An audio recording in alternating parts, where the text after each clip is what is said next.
देखिए बच्चों, आज इस टॉपिक में हम relation between torque and moment of inertia पढ़ेंगे।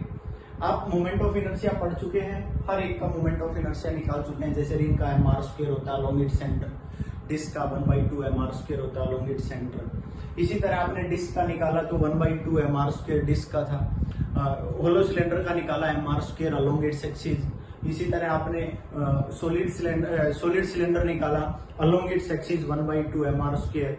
परपेंडिकुलर टू इट्स एक्सिस आपने निकाला था M R square by 2 along its axis. Diameter था 1/4 M R square plus M L square by 12, ये आपने निकाला था। इसी तरह आपने सॉलिड स्फीयर का निकाला था moment of inertia 2/5 M R square. उसके टेंजेंट का निकाला था 2/7 एम आर स्क्वायर। मेरी बात समझ गए कि नहीं? तो इस तरह हमने काफी सारे मोमेंट ऑफ इनर्शिया निकाले थे। 2/5 का 2/5 प्लस 1 करेंगे तो 7/5 M R square along its tangent. तो ये सब काफी सारे मोमेंट ऑफ इनर्शिया हमने सिलेंडर के, स्फेयर के, रिंग, डिस्क, इन सब के हमने निकाले थे। और हमने काफी सारे न्यूमेरिकल्स किए थे। ट्रेंगुलर का किया था हमने, कोनिकल के लिए किया था। तो ये सब आप पढ़ सकते हैं इजीली, ठीक है। तो मैं आपको बता रहा हूं कि अब हम टॉर्क और मोमेंट ऑफ इनर्शिया के बीच में रिलेशन पढ़ेंगे। तो देखिए ध्यान से, हमने कहा कि ये हमारे पास कोई भी एक रिजिड बॉडी है। क्या है ये? एक आपके पास रिजिड बॉडी, ये n नंबर ऑफ पार्टिकल से मिलकर बनी है, ठीक है। हमने क्या कहा कि ये n नंबर ऑफ पार्टिकल से मिलकर बनी हुई है और ये एक्सिस ऑफ रोटेशन है, ठीक है, एक्सिस ऑफ रोटेशन। अब मैं आपसे ये बता रहा हूं कि n नंबर ऑफ पार्टिकल से मिलकर बनी हुई है। आपने बहुत सारे पार्टिकल इसमें यूं बता दिए, m1, m2, m3। तो ये बार बार मैं नहीं लिखूंगा और नहीं मैं बताऊंगा। इस तरह हमने कह दिया कि n नंबर ऑफ पार्टिकल है, rn distance, first r1, second r2, इस तरह से परपेंडिकुलर डिस्टेंस से रखे हुए हैं, ठीक है। मैं कहता हूं कि if F force applied on that rigid body, if F force applied on rigid body, इस रिजिड बॉडी पर F फोर्स लगाया गया, then F1, F2, F3, Fn number of different forces acting on mass m1, m2 up to mn respectively. ये कहता है कि हमने जब इस बॉडी पर F फोर्स लगाया, F1 m1 मास पर लग गया, F2 m2 मास पर लग गया, F3 m3 मास पर लग गया, और इस तरह से Fn, इसका मतलब आप ये कह सकते हो नेट फोर्स जो है वो F1 plus F2 plus up to क्या हो जाएगा? Fn। किसी को कोई डाउट है तो? आपने कहा कि इस ऑब्जेक्ट पर क्या लगा? F1 force. मतलब आप क्या कहेंगे then? F1 is equal to M1 into A1। हम लिख देंगे सीधा V नो। F2 इज इक्वल टू क्या हो जाएगा? M2 into A2। Similarly Fn is equal to क्या हो जाएगा? Mn into An।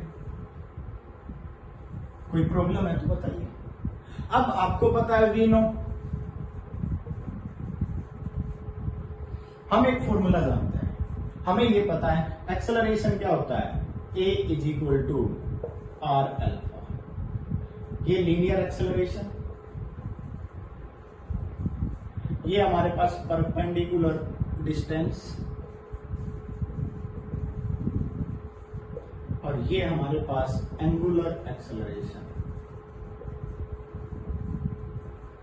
समझ आ गया? A is equal to R alpha. अब हमने क्या कहा? A1 is equal to R1 alpha, A2 is equal to R2 alpha. बोलो हो जाएगा कि नहीं? An इज इक्वल टू क्या हो जाएगा? R1 alpha. मेरी बात समझ गई कि नहीं? क्लियर है? हमने ये वैल्यू यहां पुट कर दी तो हमारे पास क्या आ गया भाई?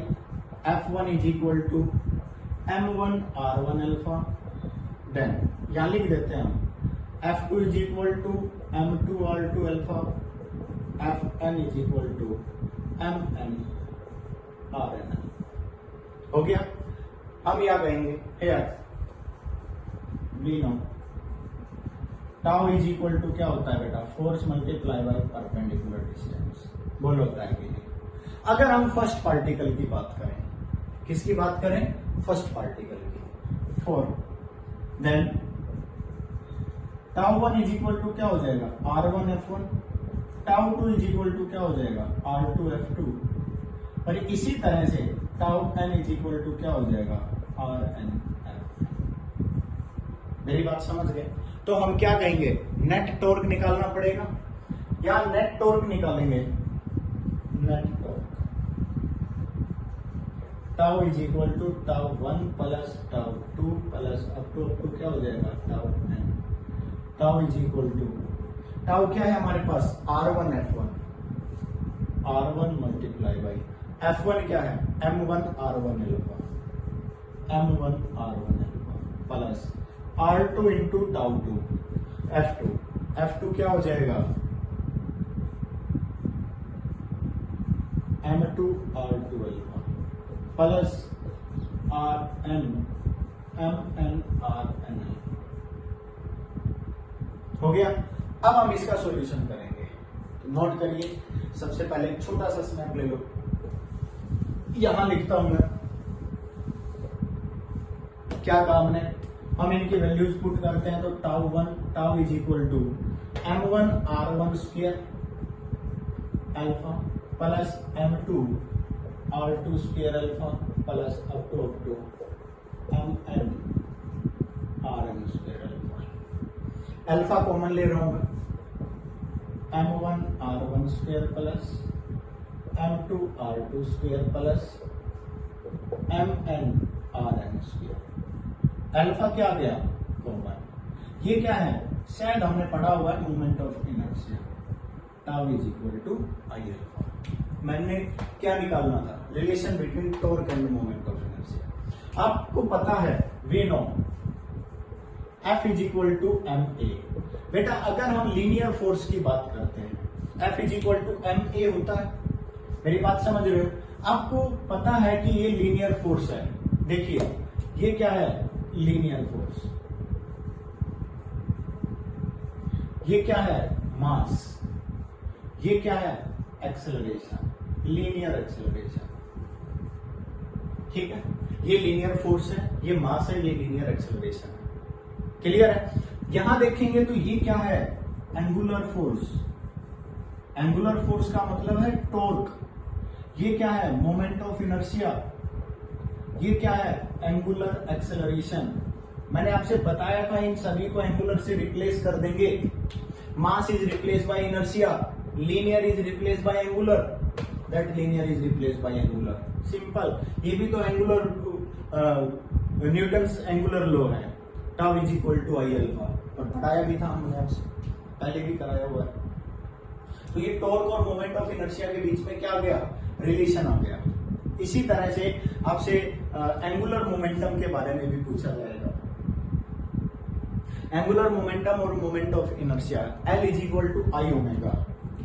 ये देखिए आपसे कह दिया जाए angular momentum and moment of inertia. Angular momentum, sorry,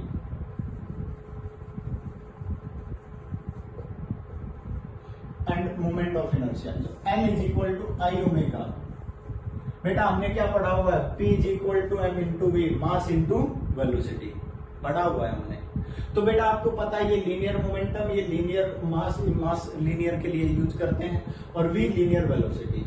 यहां करेंगे angular momentum, moment of inertia and angular velocity. वही है, इनको एंगुलर से रिप्लेस किया गया, मास को इनर्शिया से रिप्लेस कर देंगे, लीनियर को एंगुलर से रिप्लेस कर देंगे। तो वही बात है। देखिए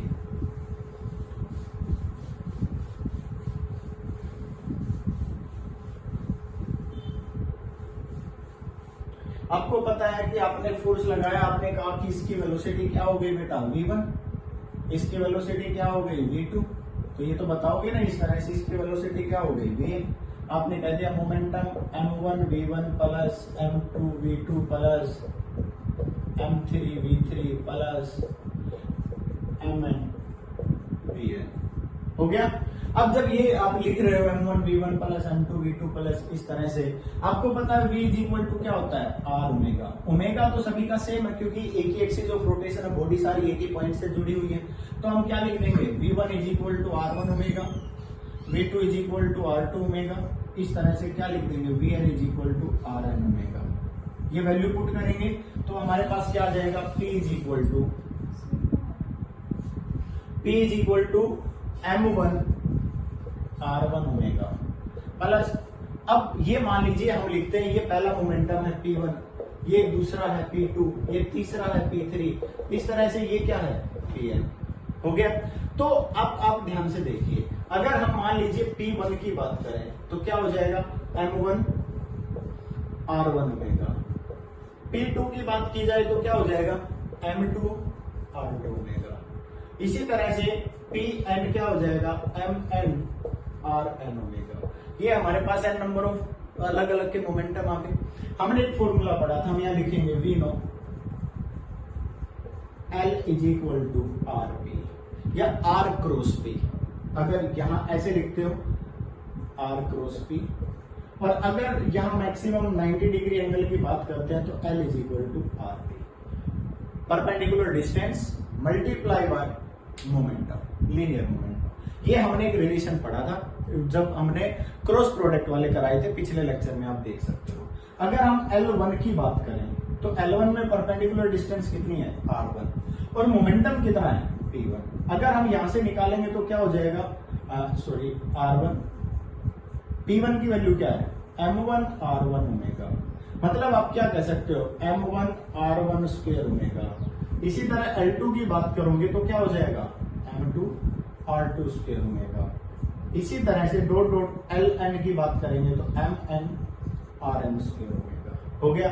टोटल एंगुलर मोमेंटम निकालते हैं, टोटल एंगुलर मोमेंटम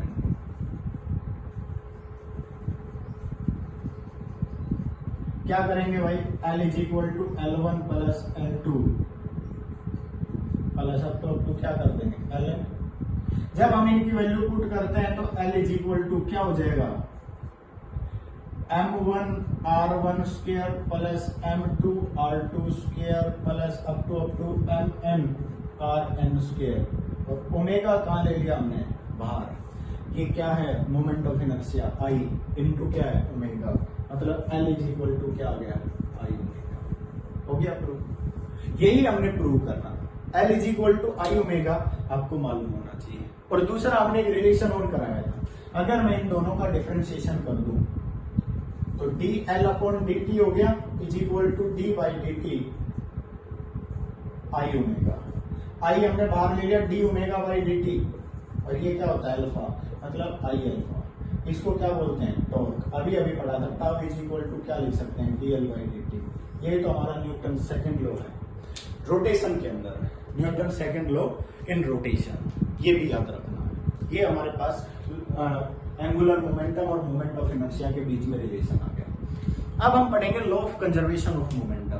क्या पढ़ेंगे, law of conservation of momentum. तो देखिए law of, according to law of conservation of moment, angular momentum,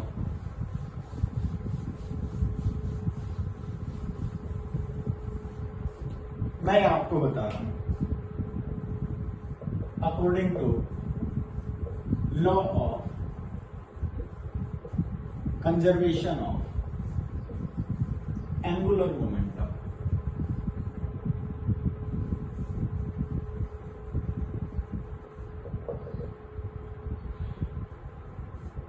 ये क्या होगा, total angular momentum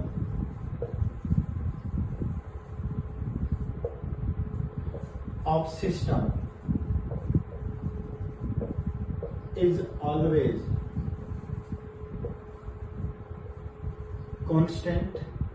Total angular momentum of the system is always constant when external torque is not applied.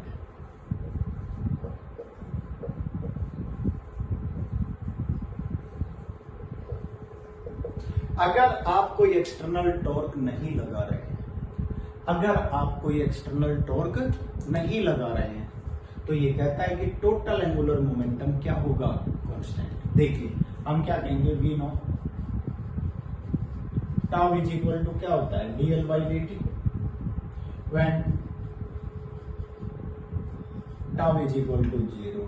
Then अगर torque 0 है तो क्या कहेंगे, dl upon dt is always 0, और dl upon dt 0 होने का मतलब क्या है, angular momentum constant. Angular momentum क्या हो जाएगा, कांस्टेंट हो जाएगा। L is equal to constant है, we know L is equal to I omega, हमें पता है L इज इक्वल टू क्या है, आई ओमेगा है, मीन्स आई ओमेगा भी क्या हो गया, कांस्टेंट। अगर आई ओमेगा है तो हम क्या कहेंगे, I1 omega 1 is equal to I2 omega 2 is equal to क्या कह देंगे, कांस्टेंट। भाई ये भी तो लिख सकते हैं कांस्टेंट के लिए, जैसे M1 V1 is equal to M2 V2 लिखा। और आप क्या कह सकते हो, आप ये कह सकते हो कि omega is equal to constant upon आई।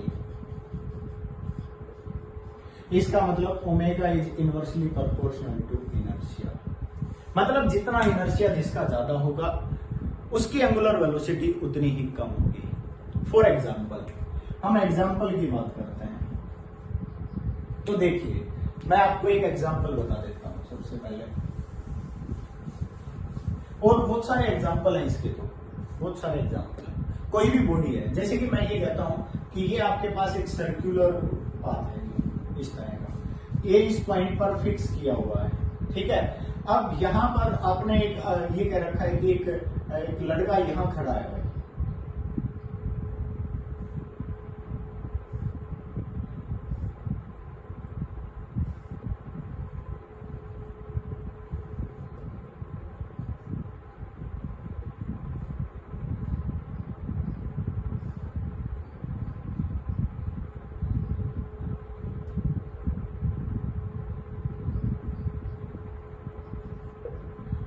ये इसके हाथ में एक वेट लटका हुआ है, ये मास M1 और इस पे लटका हुआ है, इधर इसका मास M2, ये यहां लटका हुआ है, ठीक है।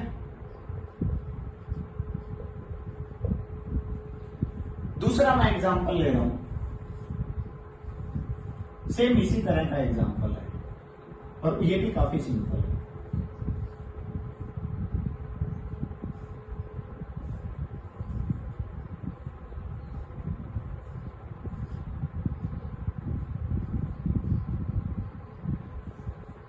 मैं ये कहता हूं कि यहां इसके हाथ यूं आ गए, ये M1 है, ये M2 है, सेम मास है।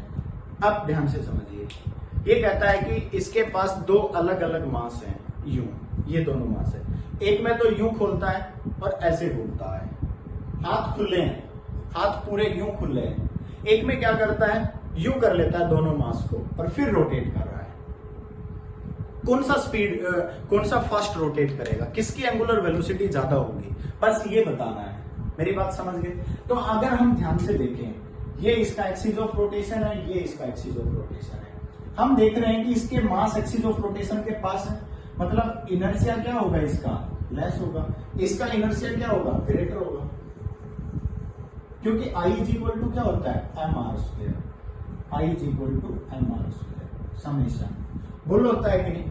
यहां आर क्या है, ज्यादा है, क्योंकि ये मास देखिए ये इससे काफी दूर है, ये मास तो एक्सिस ऑफ रोटेशन के पास ही है दोनों। मेरी बात समझ गई कि नहीं। तो जो मास अगर पास होंगे तो आर कम होगा, आर कम होगा तो इनर्शिया लेस होगा। यहाँ इनर्शिया क्या हो गया, लेस, क्योंकि यहाँ आर क्या है, ग्रेटर। इसमें क्या है, आर इज ग्रेटर, इसमें क्या है, आर इज लेस।